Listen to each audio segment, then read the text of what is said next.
Welcome back to part 2 of the business show here on Steel FM. And we're staying in the world of coaching, but we're moving from life coaching in part 1 to business coaching. I'm joined by my very good friend and action coach colleague, indeed, from Edinburgh, Mr. Alan Smith. And I was privileged to be in a room with Alan 2 weeks ago in Birmingham when he was awarded the best client results for Scotland.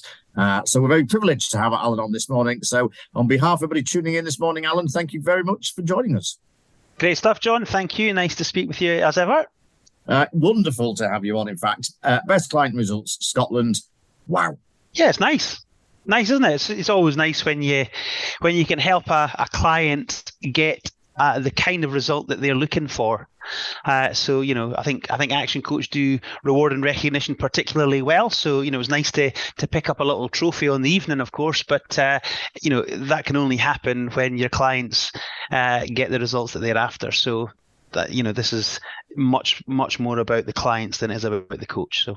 And that's very interesting wording. It's the kind of results they're looking for. So this is not the results that you might necessarily be looking for as a coach that think, oh, I think they can get to there. This is all about the client, isn't it? Well, it is. And I was thinking about how would you summarize what kind of results that clients are looking for? And, at the end of the day, it can be many and varied things that someone's looking for. But, if I were to try and group them under some headings, I've kind of got 4 P's for mine. So the first one is profit or financial results that people are looking to shoot for. That's one thing. We've also got peace of mind as well. And what I would put under that is kind of how do we help the business to run better so we've got more predictable flow of cash? How does the team kind of work in a more well-oiled fashion? So really, peace of mind for me is about running things well and the lessening of stress. We've also got personal results. So, this idea of a better balance of, work and family life, but also kind of, a lot of clients, striving to become better people, better versions of themselves. So with regards to, better quality health, in terms of physical, mental health, and, they want to become better leaders and managers. So, people are on a personal development journey as well. And then the final P I would put in is purchase. So what I mean by that is to help get the business to a position where it can be sold. So, an exit scenario, and those are the 4 P's that I would probably group the results under. And to be honest with you, whichever one people pick that they're aiming for, and it doesn't have to be one, it can be multiple of those. Then fine, that's what we shoot for. Yeah, I mean, that's great. The 4 Ps, and for anybody tuning in this morning or listening in this morning that missed any of those, you've got profit, you've got peace of mind, you've got personal, and you've got purchase, which to my mind, those 4 things together, perfect, absolutely perfect. And, in business, everybody's in business. Of course, we're in business to make money. So you always got to have one that's financial. So the first one, as you call it, profit. When you first start working with businesses, how financially savvy are some of the people that you first come across, if that question makes sense? Yeah, it makes total sense, John. And I think it depends on the individual. It depends on the business as well. Some people are exceptionally locked into their numbers that run the business, and they've got an excellent accountant they're working with, maybe a finance director who is helping kind of get things in good order. But at the other side of things, we've also got people who don't know their way around a P&L and don't have Zero or Sage or Free Agent, any of these kind of systems in their business, and that's where we need to get some good disciplines in place. I love the fact that you just very low key get some good disciplines in place, and I'm sure you've heard it. It's my favorite expression when I meet somebody and they're looking for some help and they just tell me, to be fair, John, I think we've just been winging it. Yeah, and I suppose the response to that would be, and look where you've got to winging it, but just imagine what things could be like when we actually get some, nice systems in place and nice processes so that things can run more predictably and more smoothly as well. And so it's building on the great stuff that a business owner typically does and just maybe just making things run a little bit better. Hey, listen, the one thing I have to say is business owners they're the ones that are making this economy work. They're the ones that every single day are taking the risks with their own money to put themselves out there, create employment in the local area. So I think, people should absolutely applaud anyone in business, whether they are sophisticated in their knowledge of finances or not. They're still taking a risk and doing some great work. So, listen, we are champions of small business for sure. Oh, we are absolutely that. And I would echo every comment you've just said there about small business owners. And over the last 2.25 years here on the Business Show, we've had hundreds of them through the door. And you are absolutely right. They're the ones taking the risks. I've yet to meet the business owner that's great at everything. Therefore, we all need to go out and get some help. We get coached every week. I have my own accountant because I don't do accounts, etc., etc. But the bit I like there about the financial results, you said, taking them to a place where it starts to get a little bit better. You talked about systems and processes. And the peace of mind you alluded to earlier, your second P, the peace of mind, a lot of that comes down to systems and processes, doesn't it, Alan? Yeah, it's interesting. When I first started coaching and came into the Action Coach family, the thing that really impressed me was our system around how we kind of market and grow businesses.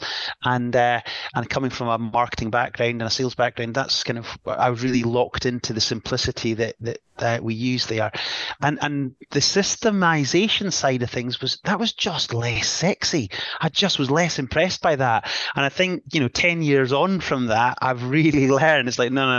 The sexy bit is the systems, because that's where real leverage happens and people start to then, get consistent outputs and also freer time. So systems definitely give you peace of mind.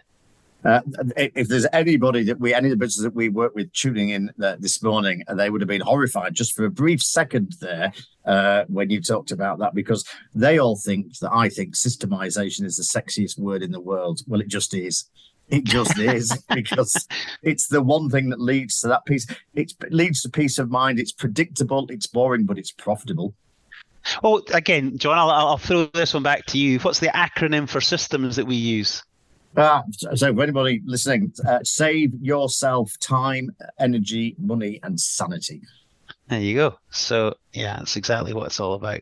And I know you have watched the film on Netflix called The Founder, all about Ray Kroc at McDonald's, and what he did when he looked at what was going on in that restaurant, and he just wanted to understand how those systems worked, and then putting everything out then on the tennis court and making it so it would work the next time it just demonstrates that systems are the thing that will really drive your business. Well, it's interesting. I love McDonald's, but also as a 15, 16-year-old lad up in Stirling in Scotland, I was actually a crew member in McDonald's. And I always say to my clients, I said, on day one, I could pretty much stand in front of the burger station and turn out something that resembled a Big Mac on day one. And why was that? Because I literally had a little laminate up in front of me which says step 1, step 2, step 3, and there we go. I could turn out something that resembled a Big Mac, and all my supervisor needed to then do was look over my shoulder and say, no, do it this way, Alan, or do that a bit faster, or whatever it might be. But he or she was training me to a system. So training becomes easier when you've got a system. So big fan. So to any business owner, we're always looking for business lessons here on the Business Show, that, the more systems and processes you've got within your business, the better it will run. And as Alan said there, it helps massively with training as well, because your training becomes consistent. Your third P, Alan, personal, and you talked about better work-life balance, the best version of someone they can be, and better health. Now, my experience when I first meet business owners is they may be working a lot of hours, and the one thing that's certainly not at the top of their on the radar is their health. But as we start to work with them, the health bit becomes way more important. Yeah, I think that's right. It can be an exhausting job, this business ownership malarkey, and so therefore, people do work a lot of hours. I think the one thing that most people do realize is that when you've got a good health, going out for that run in the morning or go to the gym, whatever is your thing, it doesn't half help your whole mindset and healthy body, healthy mind, and kind of healthy business. So a good example might be that with a number of my clients, one of the things that we do is we kind of go running. So we've got the Edinburgh Marathon Festival in May. We kind of go to a lot of these things, and the number of people that have actually started running, and and it might just be social initially, but then they start to say, oh, do you know what? I can do 5K. Before you know it, they're doing 10, and then it becomes I can probably give a half marathon a go, and that's phenomenal. And it's one of the things we talk about a lot about setting goals. I mean, there's 3 reasons why we set goals. Again, we want to make sure that people we have a focus and a direction in our life. And once we've actually got that pinned down, the second reason is that we want to start moving. So we create movement and momentum towards our goal. And then the third bit is about it shapes the person that we become. So the idea of, setting a goal. I mean, and the reason I say this just now, John, is because when you set a goal to actually run a half marathon and you've never done it, it really changes you in terms of how you then kind of plan and prepare and become ready for that. And along the journey, you literally change shape. So, we've, in terms of losing weight and so on and so forth. So again, I'm a massive advocate, as you would expect, of the setting of goals. But yeah.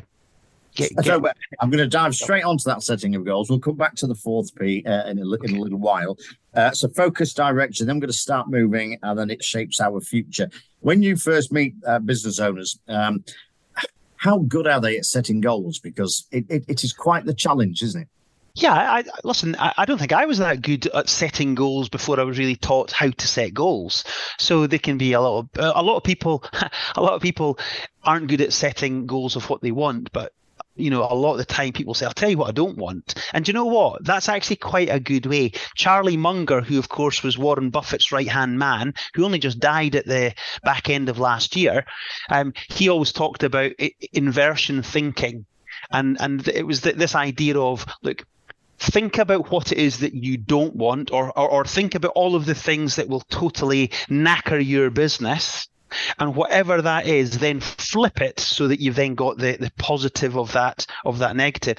And so it's not a bad thing to start and say, well, what are all the things that you don't want? And then flip it. So yes, so anybody listening in this morning, certainly from a business owner perspective, that's great advice. Go away from here and think about some of the things you don't want, write them down and flip it and say, oh, what do I need to do then to make sure I actually don't get those things that I don't want? So that's brilliant advice. Let's come back to your 4th P, purchase now.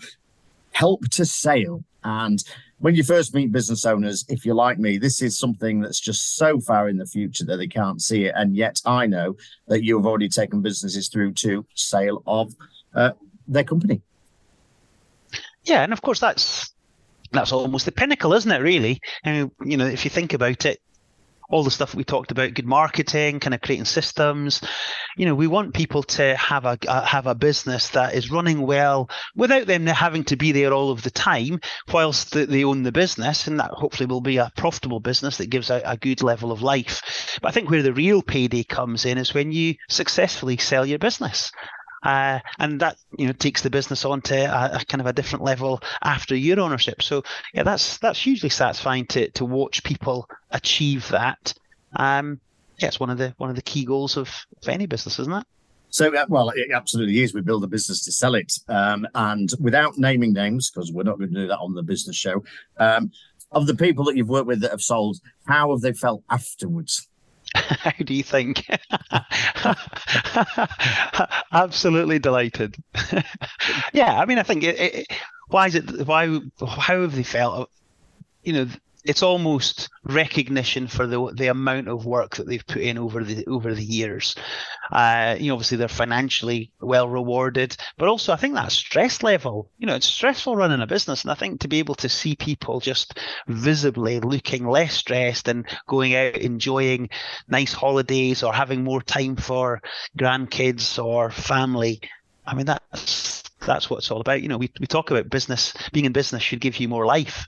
It should do just that, not suck your life. And it probably feels like that sometimes, that this business is sucking my life. And it's not a magic wand that we can wave, but I think through focusing on the right kind of disciplines and changes, then you as a lot of your clients have done as well, John, they get there, and it's great to see.